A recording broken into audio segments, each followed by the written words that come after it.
Hello, Lake Havasu. Welcome back to another Traffic Tip Tuesday. I'm Sergeant Jerry Burns bringing you today's traffic tip. Today we're going to talk about school zones. And right now we are in front of Telesis and the high school, where you can see behind me the 15-mile-an-hour zone. Just above my left shoulder here is also the signage that talks about where that zone begins, and you'll follow that zone all the way to the very end to the last sign that's actually in the middle of the roadway up there.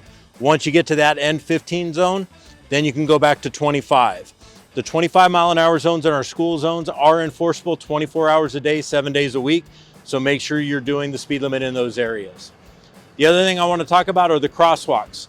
Crosswalks in school zones, you have to wait for the pedestrians to get entirely through that crosswalk and enter onto the sidewalk before you can proceed through. Unlike other crosswalks where you don't want them in your path. Once they're out of that pathway in the other lane, then you can proceed safely.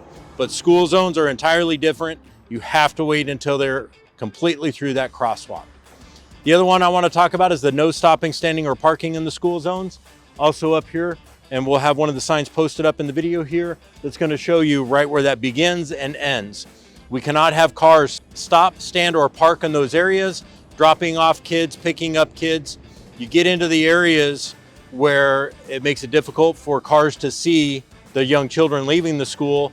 And as we know, kids like to do, they want to run between cars. That's why those areas are there, and that's why we enforce them for the safety of the children. Thank you for listening today. Hope to see you on the next one. Have a great day.